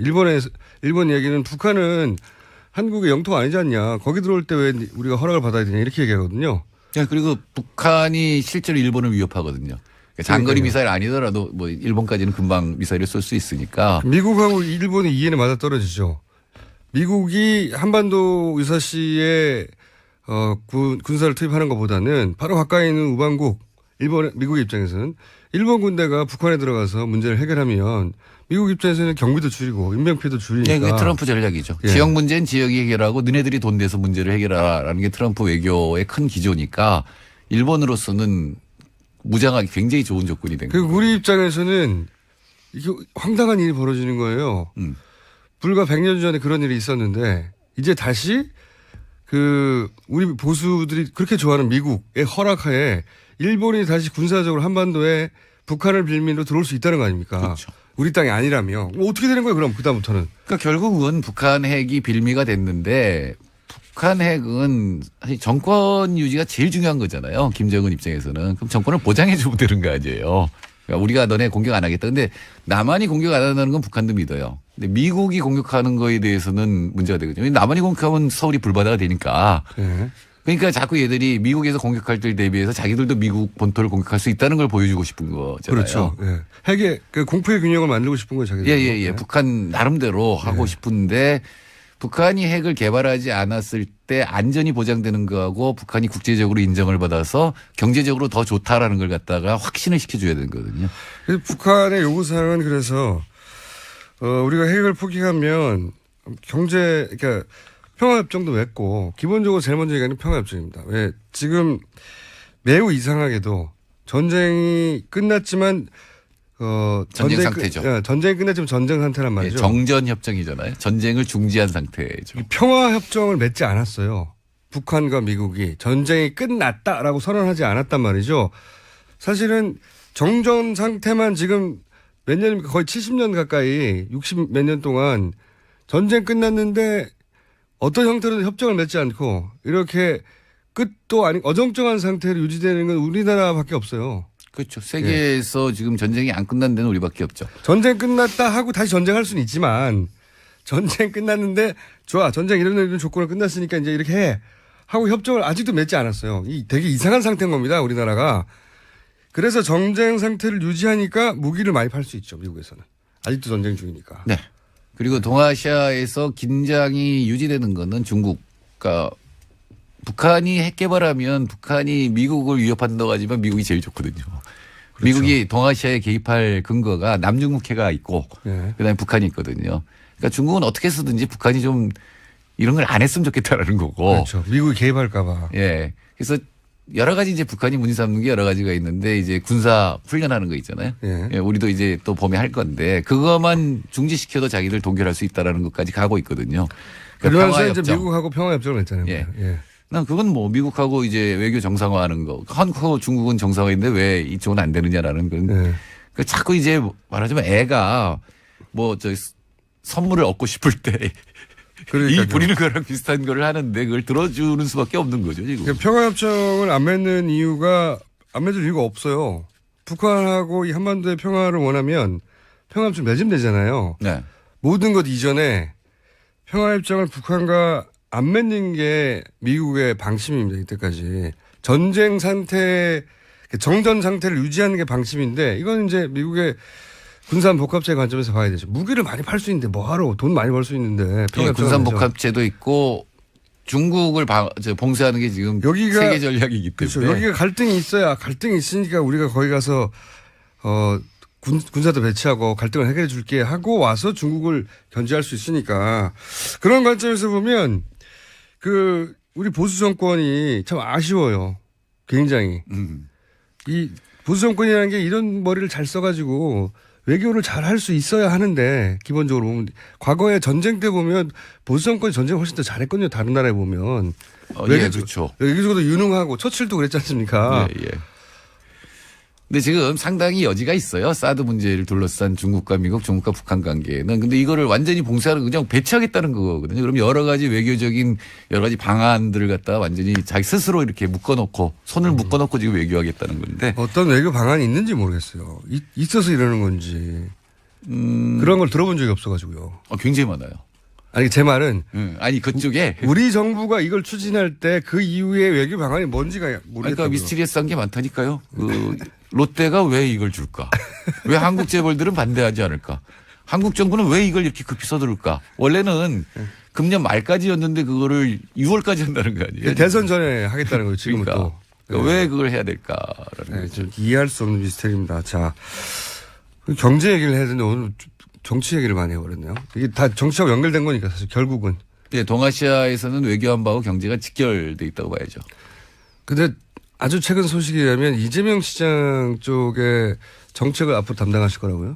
아니요. 전혀 아닌데. 네. 연합뉴스에 나왔는데. 예, 어제 저희 연구소가 있는 혁신센터에 이재명 시장이 청년 정책 발표하러 오셨어요. 네. 근데 어제 밤에 그저께 밤에 전화가 와서 야, 네가 거기 있으니까 이렇게 좀 맞아줘야 되지 않겠느냐. 그래서 갔더니 정책을 발표하는데 옆에 좀 앉아 있으래요. 아, 이재명 시장의 바람입니까? 그래서 제가 그랬죠. 저는 정의당 정책 자문단장이지만 도와줄 수는 있다.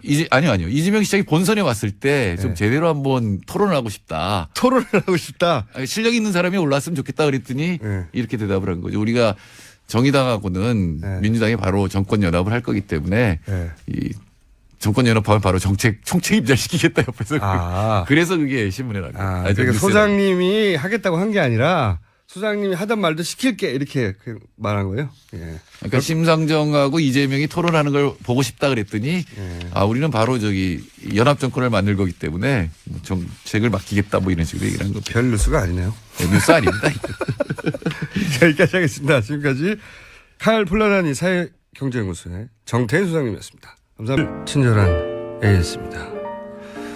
오송역에서 세종시로 가는 1001번 버스에서 뉴스공장이 나오고 있습니다. 네. 뉴스공장 나오는 버스 많습니다, 요새. 네. 앞으로는 기사님의 성함도 알려주십시오. 새로운 거 나왔습니다.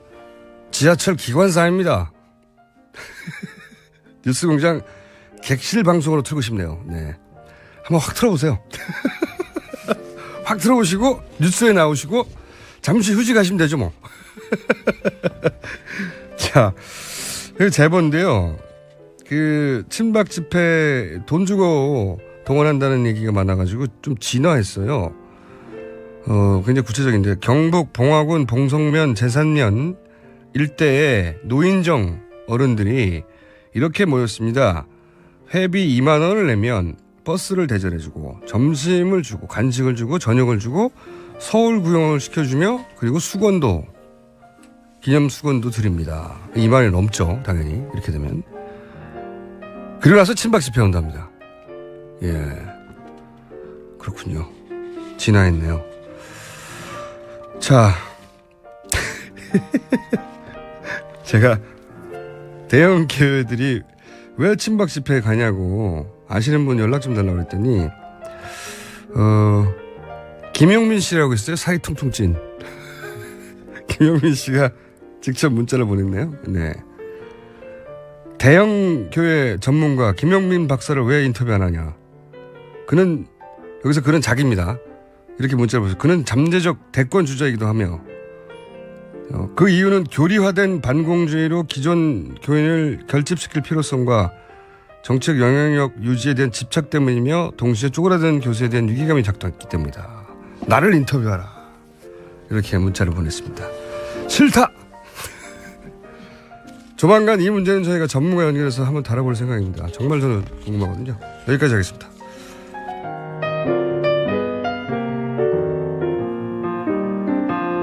주식에 관한 동심 파괴자. 지난주에 우리나라에 토종닭이 없다고 미국에서 온 거라고 토종닭 아니라고 토종닭에 대한 어떤 아련한 기억들을 가지고 계신 분들에 대해 거의 동심을 파괴하는 수준으로 저격을 하신 황교익 마칼레미스트. 오늘은 뭡니까? 오늘은 삼겹살 이야기 하려고 합니다. 삼겹살에 관한 또 어른들의 동심을 파괴하시려고 어른심을. 오늘이 삼겹살 데이예요. 3월 3일. 3.3이 겹친다고 삼겹살. 예, 뭐 그렇게 만들었어요. 언제 만들었죠? 2003년도에 예. 그때 뭐 구제역이 크게 돌아서 이제 돼지고기 수요가 좀 적어지니까 삼겹살 많이 먹자고 이렇게 했는데 그 이후에 계속 이렇게 삼겹살 데이 삼겹살이 우리의 뭐 거의 주식이다시피 하다라는 그런 식으로 계속해서 삼겹살 먹자 하는 이런 게 만들어져 있어요. 자, 그러면은 삼겹살을 어떻게 또 무너뜨리시려고 삼겹살을 골라오셨습니까? 조사 내용들을 보면 한국 사람들이 가장 좋아하는 부위 조사에 삼겹살이 한 70% 차지해요. 그 삼겹살 없는 곳이 없죠. 네. 그래서 이거 뭐 한민족은 원래 뭐 삼겹살을 다 좋아하는 입맛을 가지고 있는 건가 이렇게 생각할 수도 있어요. 삼겹살은 또 언제부터 그렇게 많이 먹었습니까? 삼겹살은 1970년대에 만들어지는 그렇게 역사가 짧아요. 이걸 1950년대 일제시대도 아니고 일제강점기도 아니고 70년대. 조선에서는 돼지고기를 많이 먹지 못했어요. 돼지의 먹이가 사람의 먹이랑 비슷하거든요. 먹이라 그러는 게 이상하다. 음식과. 그래서 먹이 경합이 일어나니까 돼지를 잘 못 키웠죠. 먹이 경합. 돼지와 먹거리를 다투다 보니까. 그렇죠. 예. 그리고 돼지 줄 거 있으면 우리도 먹어. 그래야 돼. 먹거리를 풍족하지 않아서. 일제강점기에도 예전에 뭐 식량 사정이 별로 안 좋아서 돼지를 많이 못 키웠어요. 돼지를 많이 키우게 되는 게 이게 우리한테는 굉장히 좀 불행한 게 가슴 아픈 역사가 있어요. 왜 그렇습니까? 일본이 1960년대에 급격하게 경제 성장을 하고 우리 덕분에. 그렇죠. 예. 그러고 난 다음에 고기 수요가 때문에. 급격하게 이렇게 늘어나는데 일본에서 돼지를 키우려고 하니까 이게 돼지 사육의 가장 큰 문제는 똥 오줌이거든요. 예. 그게 배설물 처리하는 게 굉장히 곤란해요. 소나 닭 같은 경우에서는 보통 이제 그름으로도 이제 활용이 많이 되는데 돼지 똥 오줌은 질퍽질퍽하고 이게 잘 퇴비로 쓰기도 곤란하고 이래요. 맞아요. 제가 어릴 때 돼지 축사 근처에 살았었는데 그 냄새가 아주 지독합니다. 그렇죠. 예, 치우기 곤란하고. 환경에 굉장히 큰 문제가 되죠. 그래서 일본에서 그러면 이 주변 다른 데서 이렇게 돼지를 키워서 가져와야 되겠다라는 생각을 하게 되죠. 그게 우리입니다. 우리 땅이다 이렇게. 이 돼지를 키우게끔 이렇게 돈도 주고 뭐 이러면서 돈도 줬어요. 예, 축산단지를 만들죠. 뭐 김해, 군산 뭐 이런 지역에다가 그러면서 돼지가 대량 들어오게 되는 겁니까? 김해하고 완주 뭐 이런 지역에다가 이렇게 만들어요. 그래서 이게 또 슬픈 역사네요. 이게 처음에는 그 돼지를 통째로 가져갔어요. 그러다가 그 자기네들이 안 먹는 부위들 이런 것까지 가져갈 필요가 없으니까. 삼겹살 안 먹었습니까? 그렇죠, 안 먹죠. 부분적으로. 나 미쳐버리겠네 진짜. 알고 싶지 않아.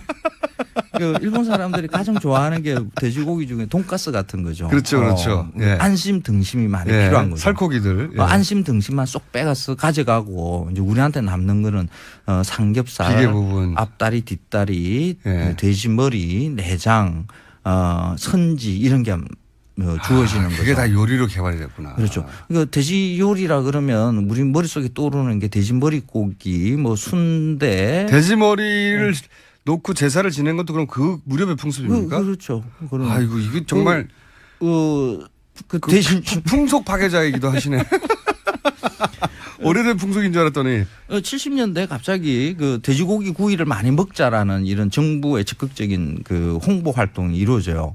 너무 많이 남으니까. 수출하고 나머지 그 돼지고기를 먹어 치워야 되니까. 축산업자의 로비가 있었겠군요. 그렇죠. 그리고 1980년대, 70년대 이 돼지고기 삼겹살이 딱 터지는 게 이제 고기도 삼겹살이라는 부위가 많이 주어지기도 했지만은 그 프로판 가스의 보급 이게 아주 결정적인 역할을 해요. 말씀하시니까 제가 생각나는데 70년대 그 중반 정도에 제가 처음으로 삼겹살을 먹어봤어요. 제 기억에. 대충 그럴 거예요. 예, 70년대 중반 정도에 삼겹살을 먹었는데 그때 어린 나이임에도 불구하고 굉장히 화가 났어요. 왜요? 왜 화가 났냐면 뭐 이렇게 비계가 많은 고기를 고기가 없고 고기도 없고 이렇게 비계가 많은 거를 먹냐고 그때 외식하면서 제가 부모님한테 굉장히 투덜댔던 기억이 나거든요. 어린 기억에도. 그래서 삼겹살에 대한 기억이 아주 안 좋아요. 저는 지금은 잘 먹는데 어릴 때는 싸고 비계 덩어리에 불과한 것을 굳이 불판에 구워 먹는다. 그렇죠. 처음에는 그랬어요.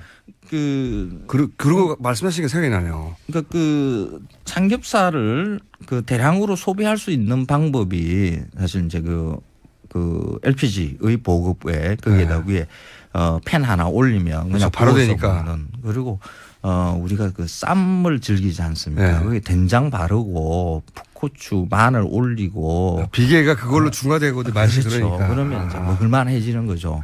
이게 이제 80년대, 90년대 이제 그게 팍 하고 이제 외식 산업과 함께 이게 터지는 거죠. 조금씩 입맛이 익숙해지면서. 근데 이걸 삼겹살만 너무 먹게 됐어요. 그러니까 돼지고기를 처음으로 접하는 대량으로 많이 먹게 되는 게 삼겹살이다 보니까 삼겹살만 먹는 것이 삼겹살이 맛있다라는 생각으로 우리 머릿속에 굳어진 거죠. 돼지고기는 전 세계의 모든 나라들 뭐 돼지고기 안 먹는 그런 그 종교의 조금 다른 국가 그거 빼놓고는 다 먹죠. 그런데 외국에서는 삼겹살은 거의 다 가장 값싼 부위에 들어가거든요. 그렇죠. 이걸 먹어도 쪄서 그 돼지 뱃살을 쪄가지고 기름 쫙 빼죠. 기름을 다 뺀 다음에 먹는데 그렇죠. 이렇게 기름을 잘 하면서 먹잖아요. 그렇죠. 네. 값싸요. 보통 그 돼지고기 삼겹살 부위는 그 베이컨 같은 걸 만들죠. 맞습니다. 그러니까 그 보통 하청 노동자들의 뭐 아침 식사용 뭐 이렇게 스팸처럼. 공급이 되는 거죠. 네.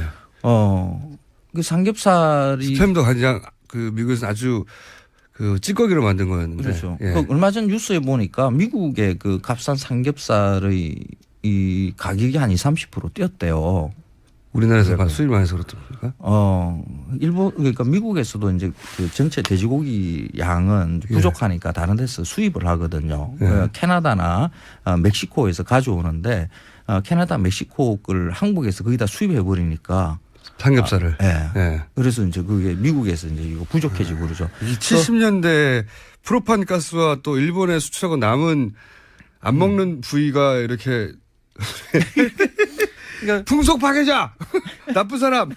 그러니까 돼지고기 중에 그 전 세계 거의 모든 사람들이 맛없다고 생각하는 삼겹살을 우리나라 사람들만 맛있는 부위로 여기면서 외국의 축산 농가들이 신이 났죠. 그쪽에서는 값싸게 처리를 해야 되는 것을 한국에 비싸게 팔 수가 있는 거죠. 그렇습니다. 저도 그거로 해서 한국 축산 농가들이 힘들어졌어요. 돼지고기를 팔면 통으로 해서 그 부위가 가격이 그 비슷비슷하게 팔리면 그 양돈 농가들이 수익이 좋아지는데 삼겹살만 비싼 거예요. 이제는. 안심 등심은 가격이 굉장히 싸요. 앞다리 뒷다리 아주 형편없이 쌉니다. 그리고 안 팔려요. 창고에 쌓이는 거죠. 삼겹살 가격이 곧 돼지 가격인 것처럼 이렇게 형성이 돼 있는 거죠. 삼겹살 가격이 어제 제가 마트에 가봤어요. 국산 삼겹살과 수입 삼겹살의 가격 차이를 보니까 2배 이상 차이 나요. 거의 3배 정도 차이를 내요. 그렇게까지 올랐습니까? 국산 삼겹살이 왜 이렇게 비싸야 되는 건지 사실 이해가 잘 안 되는 거죠. 그런데도 삼겹살 데이를 한대요. 아니 근데 저는 지금은 삼겹살 좋아해요. 어릴 때 기억은 삼겹살이 나쁜 고기였어요. 당연히 어린 마음에 뭐 비계가 기름도 너무 많고 비계도 너무 많고 그때 처음 기억이 바짝 구워서 먹었는데 비계니까 바짝 구워 먹죠 어리면. 지금 맛있게 먹는데 그렇다고 삼겹살을 먹지 말자는 얘기는 아니시잖아요. 이미 생고기를 구워서 먹는 이런 식습관은 이제 버려야 되는 거예요. 버려야 된다. 돼지고기가 그 계절별 그러니까 특히 그 여름 들어가고 이러면 삼겹살 가격이 또 막 올라요. 바깥에서 이제 돼지고기 막 많이 구워 먹으니까. 그리고 수요 공급에 따라서 막 춤을 춰요. 이렇게 가격 변동이 격하게 움직이면 양돈 농가도 돈을 못 벌고요. 소비자도 힘들거든요. 그래서 어떻게 해야 됩니까? 안정적으로 양동 농가가 경영할 수 있게 하고 소비자도 안정적으로 돼지고기를 먹자 그러면 가공육으로 먹어야 되는 거죠. 가공육. 유럽의 경우에는 돼지고기의 생산량의 거의 한 70%가 햄이나 소세지 같은 이런 가공으로 먹는 거거든요. 그런데 이 산고기로 구워 먹는 이런 나라들은 거의 없어요. 불판에서 구워 먹는 거 하지 말자. 그렇죠. 저는 그렇게 못합니다. 앞에까지는 다 이해했는데 그렇게 못하겠어요 저는. 건강에도 이게 좋습니다. 매 끼니. 김어준 총수 같은 경우에도 거의 매일 매 끼니 이거 고기 먹잖아요. 그렇죠. 매 끼니 고기를 먹을 수 있는 간편하게 먹을 수 있는 방법은 이런 가공육을 먹는 방법이죠. 물론 그렇긴 하죠. 그렇죠. 그 매일 불판 올려가지고 아침부터 점심 뭐 저녁 이렇게 구워서 먹는 거 그렇게 불편하지 않습니까? 불편하면 어때요? 맛있는데. 그리고 한 번에 우리가 고기를 삼겹살 같은 경우는 한 번에 많이 먹죠. 저녁에 그것도 술과 함께. 저는 아침도 먹어요 삼겹살. 그래서 돼지고기를 건강하게 먹는 방법도 아니라고 봐야 되겠죠. 안정적으로 돼지고기를 꾸준하게 소비시키고 양돈 농가에도 도움을 주는 방법은 가공육 시장을 더 넓혀야 되는 거예요. 그래서 삼겹살 데이 같은 거 이런 거 이제는 그만해야 되는 거고요. 저는 앞에 분석과 그 히스토리를 다 잘 알아듣고 재밌게 듣고 했지만 불판에 구워 먹지 말자는 주장에 대해서 동의할 수가 없네요 오늘.